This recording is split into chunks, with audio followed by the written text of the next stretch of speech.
But it's time to get out of the desert. Wednesday morning, about 10 to 11 in the AM. Early for a poker player. What better time to fly from Las Vegas to beautiful Sacramento, California.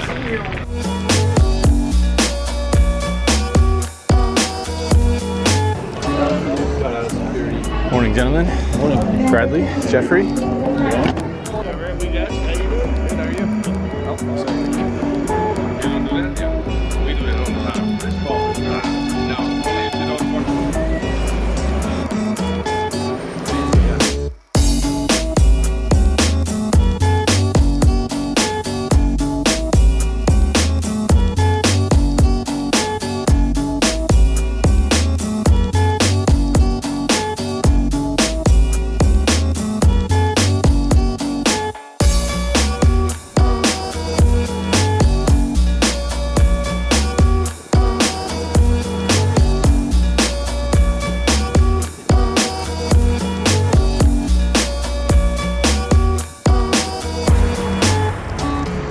Sacramento, California, here we are.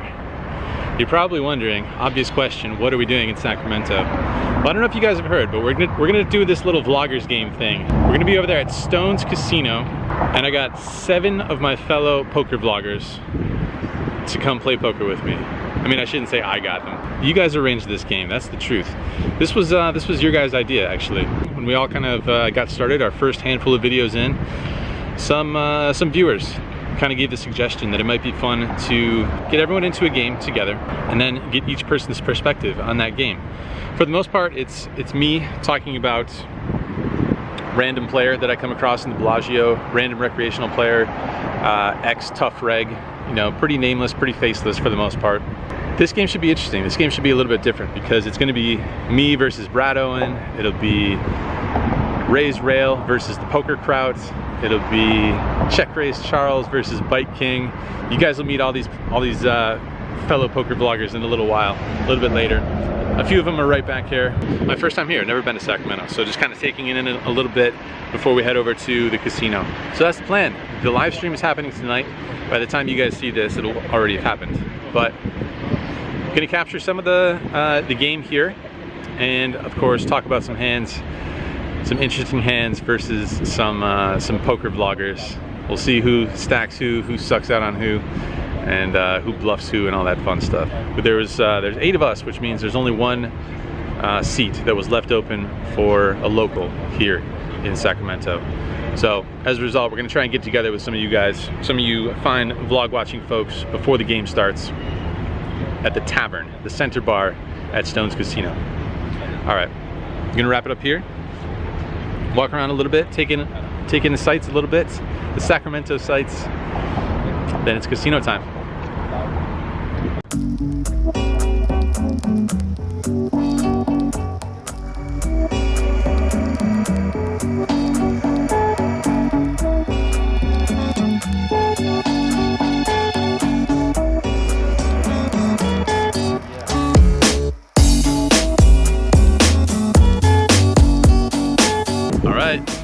Me and these guys heading in, first time, Stone's Gambling Hall.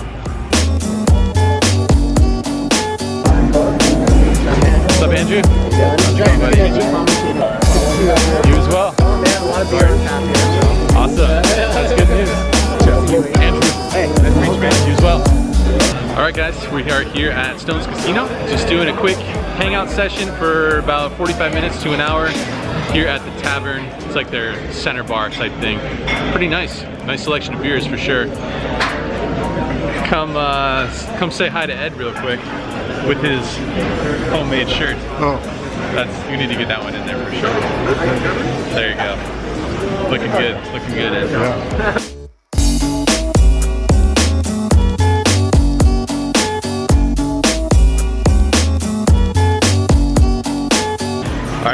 that time. Hour of hangout session was good. Only one beer, so we took it easy in that regard.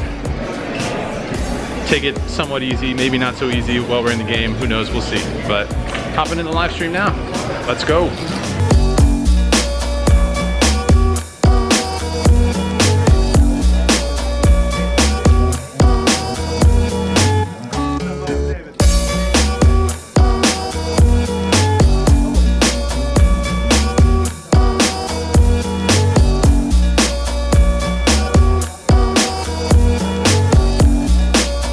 About to hop in the game here.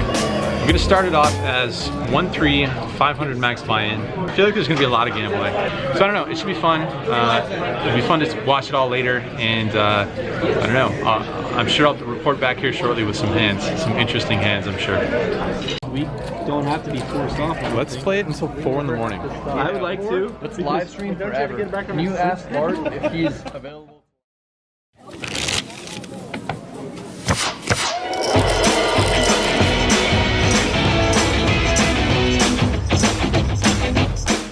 You made the comment about him being more likely to call because he has chips. All right, here we are, getting underway here at Stone's Gambling Hall, Stone's Live Poker, here on the live stream. Here you get a pretty good look at the table. All of us bloggers sitting around the table, plus one unfamiliar face here in seat 1. Seat 1 occupied by David V. Seat 2, Bike King, Andrew P. Seat 3 is Ray's Rail. Seat number 4 is the Poker Kraut. Seat number 5, you guys know, Brad Owen. Seat 6, yours truly. Seat number 7 is Check Race Charles. Seat number 8 is Hello 7027, aka Dale. And seat number 9, Jeff Boski. Some familiar faces in there for some of you guys, and perhaps some unfamiliar faces to some other people. So I'm gonna put everyone's links down below to all their channels, so you guys can check all these guys out. All right, so first interesting hand here. We're gonna get underway, see what develops here in this hand. We're playing 1-3 no limit hold'em. In this hand, it looks like there's no straddles.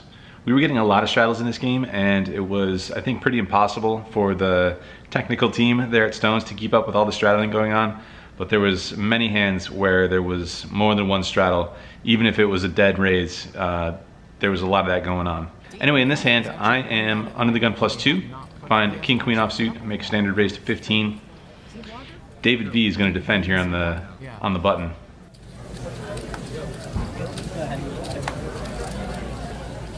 No, he's gonna give some action though. I think I might have played with David one time too. Alright, so Neeme's gonna flop bottom 2 here on ace, queen, king with 2 spades.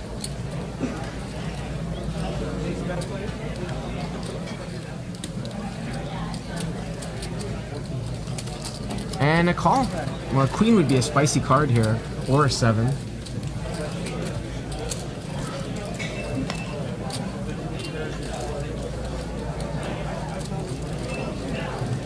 Big shout out to everybody joining us over there on the YouTube side of things as well. Like when we run both of these, we get the best sides of both worlds. So shout out to you guys. Thanks for joining. So Neeme's going to continue to bet here. So he bet small on the flop. He's going to bet pretty small on the turn. It's a pretty optimistic call here by David V. Again, that money on the button is not live, meaning it's not like he was in for money and it was less for him to call. He called it cold. There's the queen! There's the disco This is what I'm talking about, Justin. This is what I love.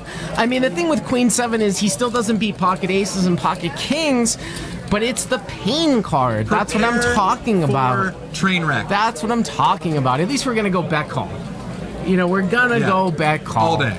I mean, I would have liked to see that on the turn, but all right, Andrew's gonna bet 75 to 100, and a quick call there by David. David, look at him, he's like, oh God. So gross. So I bet $90 there on the river, and obviously David is gonna snap call there. He's not going anywhere. He called 2 streets with a pair of queens. He makes 3 queens on the river, and he's gonna make a pretty obvious call there. I think my bet sizing is somewhat standard. If I had known that he had a queen, I obviously would have bet a lot more. Never played with David before. He seems like an awesome guy. he was splashing around and having a good time in the game. So it felt like a queen was unlikely, and if I knew that, I would have bet a little bit more, but happy to get 3 streets of value with the full house. Kind of splash around pre. Absolutely. To splash around pre. So I never get on these guys for splashing around pre. You've seen me in some of these Veronica games like call with absurd hands. Yeah. Because I might be giving up a small amount, but not necessarily. All right, so in this hand, it folds around to me on the button, and we're playing a game where every time the button is in front of you, the person who's on the button puts $1 onto the button. Every time the button does not win that hand, the money stays on the button, goes to the next player, and then that player puts another $1 on the button. So that money builds up on top of the button until somebody wins their button hand. We also were playing a game where if you win your button, you have to take a shot. That game didn't last too long, but however, I was one of the people that did have to take that shot. So that doesn't really seem super fair to me, but no complaints. So here, you're a little bit more incentivized to raise with some semi-marginal hands when you're on the button. Either way, I would probably raise here with 8-3 of spades, especially being on the live stream and trying to, make for a fun game. So Andrew raises up here to 15. Charles does make the call. Both players miss. King high still ahead. Now I will say, just as I had just said that, unless Charles' cards are incorrect, I probably would not call with King 8 offsuit in a stream game from the small blind. So deuce isn't exactly that great for either of our ranges. I'm not sure if it's better for mine or for his, really. I don't think it's that great for either of us, but if I have 8-3, I can obviously have 8 deuce here. So I think there's some times where I would bet bottom pair here on the flop just to fold out some equity. So it is possible that I could have a deuce here and have turn trips. Charles was just playing like an absolute maniac in this game. He was by far the most fun person to have in the game. As you can see, he doesn't give up very easily. Does the reverse float with King 8 off suit. Doesn't like folding too much. He's there to splash around for sure. I gave him a little bit of a speech there in the turn. I don't remember exactly what I said, but tried to come off as confident. Gave him a little tiny speech, and I guess it was good enough to get him to lay down the king high this time. For sure? Yeah. Okay. I can buy it. Yeah, there's his 3 of spades. Okay. These are the cards. Look, you ask and you shall receive. We'll show it to you. You know how that sometimes happens, of course, right? Yeah, absolutely, absolutely. In fact, I'm going to punch his information there, guys. I'm sure you all know Andrew Neeme here, but we're going to punch his social info there into the chat. Although check raised Charles out of seat 3, right? I want to say. Oh, raised Ray out of seat 3. Yeah. I can't remember the last time he played a hand. Oh yeah, Ray's Ray. No, Ray's been pretty quiet. He's pretty tight. Not check raised. Check raised Charles has played the most hands. And a shout out to everybody chiming in from our YouTube live channel. All right, so in this hand, David finds a pretty good hand to open with from under the gun +1. He makes it $13 to go, pretty standard open size. Folds around to me on the button, and I have ace-9 off suit. Definitely don't need to play this hand, but if you are gonna play this hand, I feel like it's probably better as a 3-bet. And we have the button. So I do like to defend the button for aforementioned reasons. So I'm gonna put a little pressure, try and put David in somewhat of a tough spot. I go ahead and put in a 3-bet. Charles has no problem. He finds a very pretty Jack-9 of diamonds, has no problem making the cold call out of position in the small blind.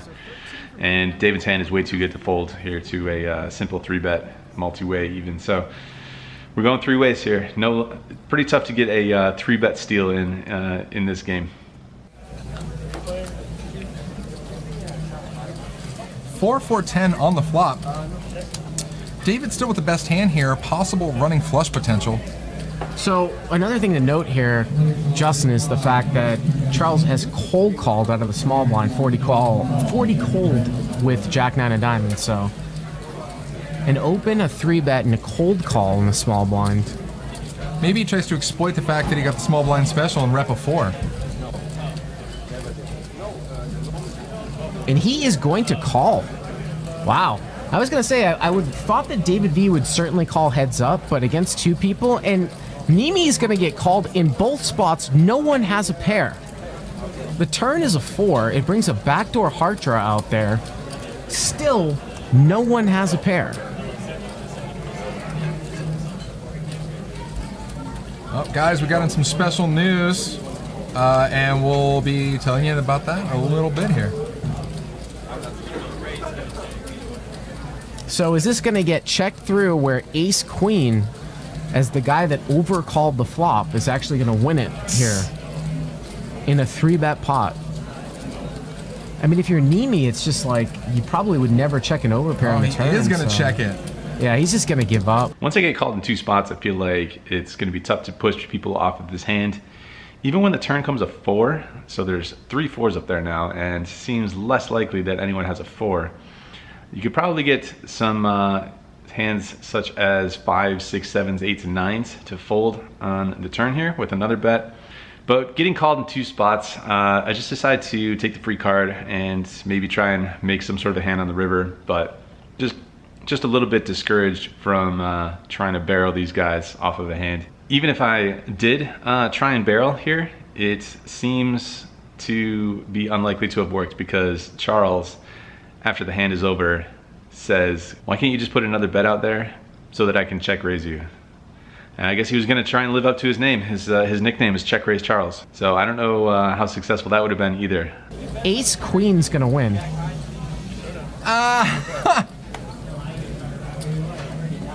Did someone just say 2 pair? Did you guys hear that? Neeme, it's so great. Charles is like, Charles just tells Neeme, can you just bet so I can check raise you with Jack high, please? I love it.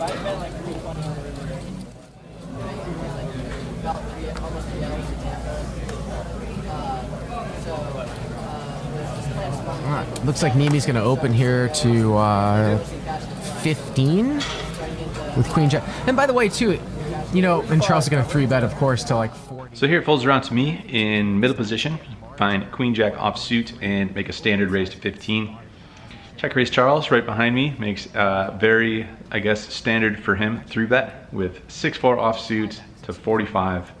Folds back to me. Looking back, I kind of like a 4-bet here in this spot. Having 2 unsuited Broadway cards doesn't really play that great out of position. Blocks some good hands here and there, and versus Charles' range, his apparent range, which, you know, I wasn't super aware of at the time. I did see that he was splashing around a lot. You know, he could have had anything here, but I decided on a call, head to a flop. Fires.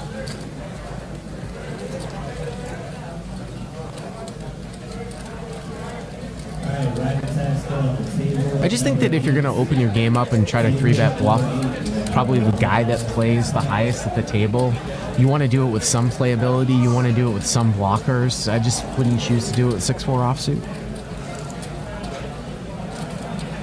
Andrew checks. Does Charles go for the double barrel here? He sure does. Turn is a brick. I check it over to him again, and he bets $225. He overbets the pot, so it's not that fun of a spot anymore, because when he bets that, when he chooses that sizing, he's basically saying you're gonna have to think about playing for your entire stack here. So he can easily have any ace in his range. All those aces include the good hands as well. So when he chooses this sizing, check raise Charles, Mr. Charles here, he's a good player, and he should be well enough aware of the fact that my range is a little bit capped here pre-flop, because if I happen to have ace king or ace queen, I'm definitely going to be considering 4-betting him there. Maybe not with ace queen, maybe I could call just to keep his range as wide as possible, but I would certainly consider a 4-bet with ace queen, and definitely would 4-bet ace king versus Charles. So he knows my range is pretty capped there. I can never have that strong of a hand. Pocket jacks, I would be probably 4-betting versus Charles as well. So he chooses a sizing of 225 and overbets the pot. Puts out a pretty good bet. It's a tough bet, and looking back, it's a little bit embarrassing to see that he is doing this with 6-4 offsuit. And it just shows how wide of a range he was playing, and it's a little bit embarrassing to see me fold this hand, because I didn't quite understand the width of his ranges here in this game at this point. But kudos to Mr. Charles for a pretty sweet bluff here. Yeah. SMH. And Neeme either saw a 6 or a 4.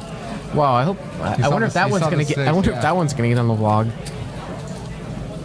And you're not really without. All right, so in this hand we are playing a bomb pot. There's a regular game that goes in Reno where they do this every dealer change. everybody, we decided on a amount of $15 that everyone puts in before the cards are dealt, basically an ante.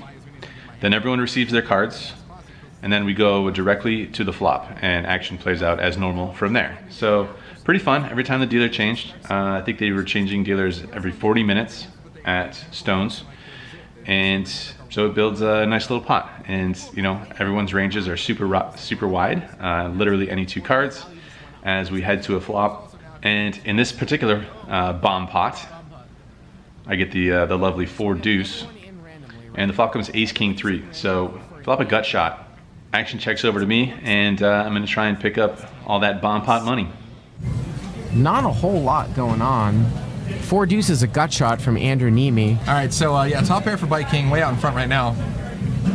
So Neeme bets with a gut shot with deuce 4. Out of the hijack, Bite King had just checked from the under the gun spot. He's gonna check call here. So Bite King had won a pretty big size pot here at this game. One of the biggest pots of the night, if not the biggest.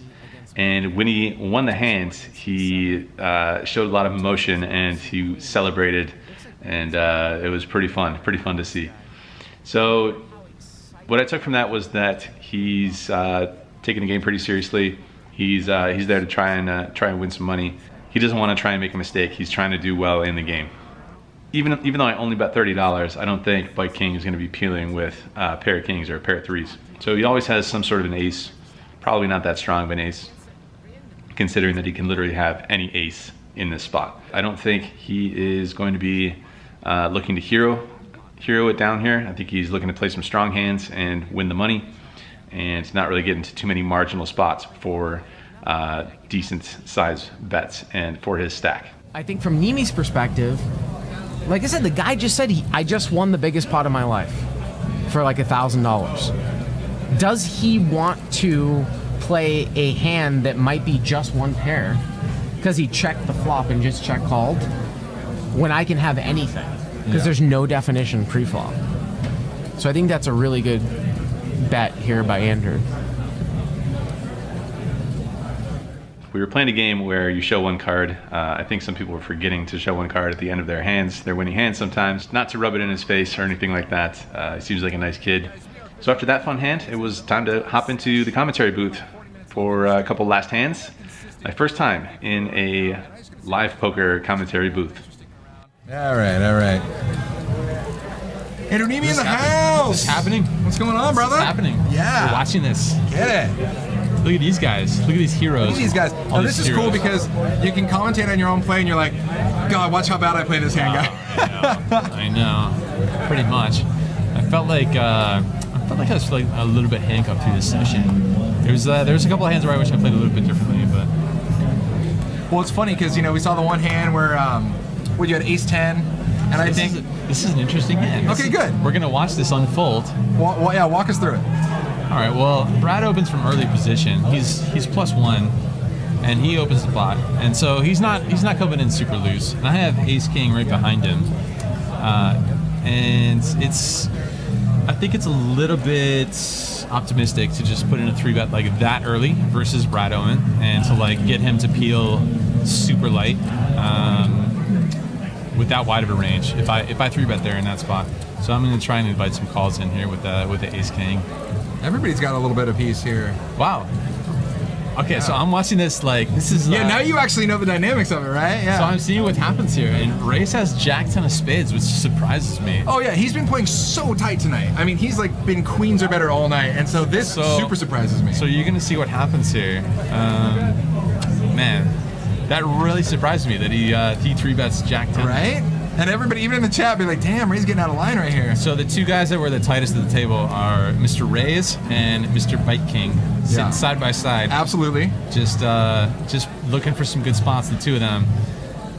And I'm a little shocked that Rays has Jack 10 of spades here. This is literally like the first time we've seen him do anything like this the entire stream. That's why it's like so perfect. So it's a pretty similar situation to like me not wanting to 3-bet Brad when he opens from early position and I flat just behind him. Now Ray's 3-bets, and it's like, oh wow. Okay, well you see the flop here. Yeah, Ray's flops the world. But I mean, pre-flop, like he puts in a 3-bet from the big blind. Is he the big blind? Yeah, he's the big blind. So people are so incentivized to just flat from the big blind, getting like a really good price to flat with a pretty wide range. For someone to 3-bet out of the big blind, especially a tight player, it just sends huge like warning signals. Oh yeah. And it's funny because I mean, what a dream scenario for Rays where when you do 3-bet light like that and you flop the world, you're like, thank you. Life is good for Mr. Rays in this spot. Yeah, man. 10-7-5 with 2 spades. You 3-bet, you get a little bit out of line, you 3-bet from the big blind with Jack 10 of spades, you find the 10-7-5 with 2 spades. And the poker gods just reward you. They're like, hey man, that was cool. Let me give you a gift. Life is good.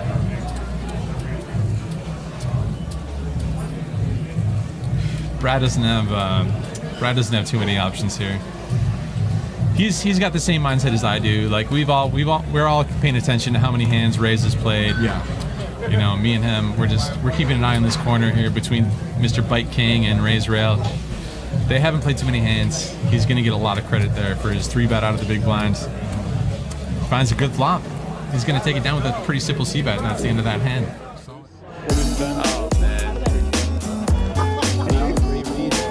Call. Make 2, like 1 break.